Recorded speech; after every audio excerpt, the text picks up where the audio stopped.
तो करीब 8 सालों के बाद चेनसॉ मैन की मांगा ऑफिशियली तौर पे एंड हो चुकी है, जिसके बारे में आज हम लोग डिटेल में बात करेंगे। और इसके अलावा जैसे कि आप लोग पता होगा कि पिछले टाइम मैंने आप लोगों को अपकमिंग स्प्रिंग एनिमेस के बारे में बताया था, जिसमें आप लोगों का सवाल था कि इनमें से कितने सारे एनिमेस को डब मिलेगा। सो इसका आंसर भी आप लोगों को आज की वीडियो में मिलने वाला है, क्योंकि आज की वीडियो में हम लोग बात करने वाले हैं upcoming Hindi dub, Tamil dub, Telugu dub and even English dub के अंदर कौन कौन से एनिमे स्प्रिंग सीजन में आएंगे, उन सभी के बारे में बात करेंगे। तो अब ज्यादा टाइम वेस्ट ना करते हुए इस वीडियो को हम लोग स्टार्ट करें अपने सबसे पहले अपडेट के साथ, जो आता है अपने चेनसॉ मैन की मांगा को लेकर। और हाँ, पहले मैं चेनसॉ मैन के बारे में बात करके खत्म करना चाहूंगा, क्योंकि कल के दिन चेनसॉ मैन की जो मांगा है वो ऑफिशियली तौर पे एंड हो चुकी है। और हाँ, एंड हो चुकी है, इसका कोई पार्ट 3 वगैरह नहीं आने वाला है, जिसमें मैं जानता हूँ यकीन करना थोड़ा सा मुश्किल है, क्योंकि हम सभी लोग सोच रहे थे कि यहाँ पे फूजीमोटो सेंसे हम लोगों के साथ मजाक कर रहे होंगे एंड वो पार्ट 3 को भी जरूर बनाएंगे ही। बट कल के दिन जो फाइनल चैप्टर ड्रॉप हुआ उसने तो यहाँ पे मांगा प्लस के सर्वर्स को भी क्रैश कर दिया। और लिटरली चेनसॉ मैन की मांगा के फाइनल चैप्टर को पढ़ने के लिए लोग इतना ज्यादा पागल हो रहे थे कि उन्होंने सर्वर ही क्रैश कर दिया। एंड जैसे तैसे करके लोगों ने जब फाइनल चैप्टर रीड किया, उसको रीड करने के बाद तो लोग अलग ही डिप्रेशन में पहुंच चुके हैं। एंड स्पेशली मैं अपने बारे में बात करूं तो यहाँ पे मुझे खुद समझ में नहीं आ रहा है कि मैं इस एंडिंग के बारे में क्या बोलूं, क्योंकि फाइनल चैप्टर को रीड करने के बाद यहाँ पे मैं खुश भी हूँ, नाराज भी हूँ और मुझे गुस्सा भी आ रहा है। आई मीन मैं आप लोगों को स्पॉइलर वगैरह तो नहीं देना चाहूंगा, बट स्टिल आप लोगों के लिए मैं स्पॉइलर अलर्ट देना चाहूंगा। एंड बेसिकली फाइनल चैप्टर के अंदर हुआ क्या, तो फाइनल चैप्टर के अंदर दिखाया जाता है कि पुचिता डेंजी की जिंदगी से हमेशा हमेशा के लिए चला जाता है। एंड उसके जाते के साथ ही जो पूरा चेनसॉ मैन का टाइमलाइन है वो पूरी तरीके से रीसेट हो जाता है। एंड अपना डेंजी अब उसी टाइमलाइन में पहुंच चुका है जिस टाइम वो चेनसॉ मैन नहीं बना था। और हाँ, अपना डेंजी अब नॉर्मल इंसान बन चुका है, जहाँ पे सिर्फ इतना ही नहीं, काफी सारे जो कैरेक्टर्स जो मर चुके थे उनको भी वापस जिंदा कर दिया गया है, जिसमें अपनी पावर वगैरह सबका कमबैक हो गया।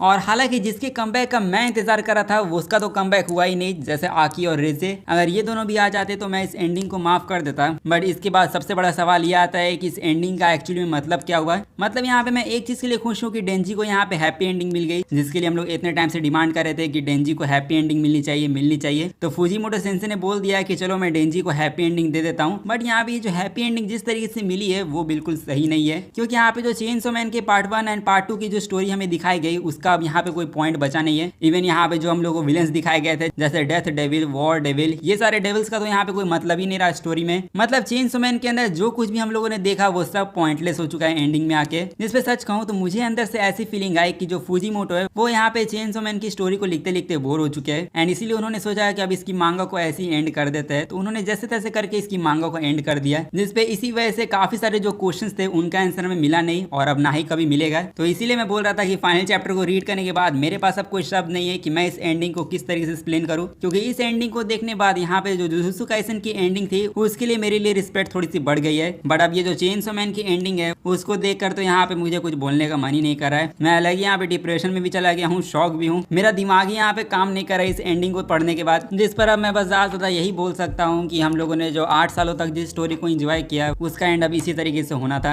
एंड अब 232 चैप्टर्स को रीड करने के बाद आपका क्या ओपिनियन है वो आप लोग कमेंट में जाकर जरूर बता देना है। साथ ही में चेनसॉ मैन का जो फाइनल वॉल्यूम यानी वॉल्यूम 24 होने वाला है वो भी 4 जून के दिन ड्रॉप होगा, जिस पर अब चेनसॉ मैन के बारे में काफी ज्यादा ही हम लोगों ने बातें कर ली है। तो अब हम लोग अपने नेक्स्ट अपडेट के ऊपर बढ़े, जो आता है क्रंचीरोल के स्प्रिंग लाइनअप को लेकर। और हाँ, फाइनली इतने टाइम बाद क्रंचीरोल ने अपना स्प्रिंग लाइनअप ऑफिशियली तौर पे ड्रॉप कर दिया है, जिसका इंतजार करते करते यहाँ पे मैं बहुत ज्यादा थक चुका था और मुझे लगा नहीं था क्रंचीरोल वाले अपने स्प्रिंग लाइनअप को अब ड्रॉप करेंगे। बट कल के दिन क्रंचीरोल का स्प्रिंग लाइनअप भी ड्रॉप हो गया, जहाँ पे काफी सारे एनिमेस को क्रंचीरोल अनाउंस किया और बहुत से एनिमेस क्रंचीरोल अनाउंस बाद में करेंगे। बट अप्रैल के मंथ में कौन कौन से एनिमेस हमें देखने मिलेंगे ये तो आप लोग पता चल गया, बट इनमें से कितने एनिमेस को डब मिलेगा उसके बारे में जरा बात कर ले। लाइक अगर आप लोग इंग्लिश डब में एनिमे देखते हो तो क्रंचीरोल वाले स्प्रिंग 2026 में काफी सारे एनिमेस को इंग्लिश डब देंगे। और यहाँ पे कौन कौन से एनिमेस को इंग्लिश डब मिलेगा उनके नाम आप लोग अपनी स्क्रीन पर देख सकते हो। बाकी अब इंग्लिश डब से हटकर हम लोग बढ़े अपने हिंदी डब लाइनअप पर। सो यहाँ पे हिंदी हो, तमिल हो, तेलुगु हो, इन सभी लैंग्वेज के अंदर क्रंचीरोल बहुत सारे एनिमेस डब करेंगे। लाइक आप लोग बिलीव नहीं होगा बट 17 से भी ज्यादा एनिमेस को डब मिला है क्रंचीरोल की तरफ से, जिसमें अपना the beginning after the end, agents of the 4th season और भी बहुत सारे एनिमेस है जिनके नाम आप लोग अपनी स्क्रीन पर देख सकते हो।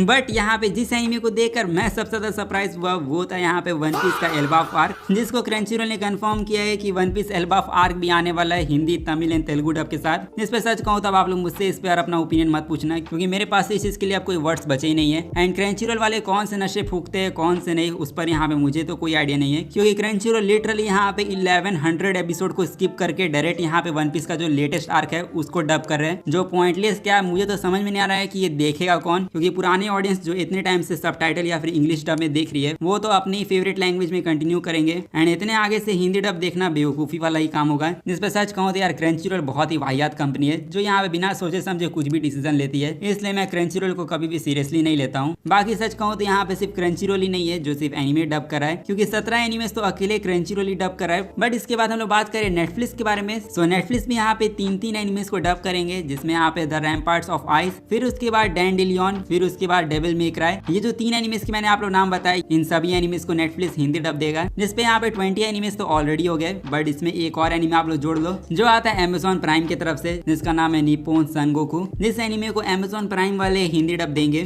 तो देखा जाए तो यहाँ पे टोटल 20+ एनिमेज हैं जिनको हिंदी डब मिलने वाला है, जिसपे आई गेस जितने भी हिंदी डब फैंस है वो लोग इस चीज के लिए खुश हो सकते हैं। बाकी आप लोग सवाल रहेगा कि इनमें से कौन से एनिमे का डब कब आएगा। सो देखो नेटफ्लिक्स एंड जो अमेज़न प्राइम के एनिमेस होंगे वो आप लोगों को सेम डे के दिन डब में देखने को मिल जाएंगे, बट यहाँ पे जो क्रंचीरोल के एनिमेस होते हैं उनमें यहाँ पे थोड़ा सा ऊपर नीचे चलेगा, क्योंकि क्रंचीरोल के कुछ एनिमेस ऐसे भी है जो सेम डे के दिन डब में रिलीज होते हैं, बट कुछ एनिमेस ऐसे भी होते हैं जिनके यहाँ पे 3-4 एपिसोड जब जापानीज में ड्रॉप हो जाते हैं तब उनका हिंदी तमिल तेलुगु डब ड्रॉप होता है। सो अगर आपके इनमें से कोई भी फेवरेट एनिमे का डब डिले होता है तो आप लोग समझ जाना कि वो 3-4 हफ्तों बाद ही आएगा। बाकी यही थे हमारे अपडेट्स, जिस पर होप करता हूँ कि आपको ये वीडियो अच्छा लगा होगा। तो अगर आप लोग को ये वीडियो अच्छा लगा है तो जाके इस वीडियो को लाइक कर दो एंड चैनल को सब्सक्राइब नहीं किया तो सब्सक्राइब भी कर देना। बाकी मैं मिलूंगा आप लोगों से नेक्स्ट वीडियो में, तब तक के लिए सायोनारा एंड पीस आउट।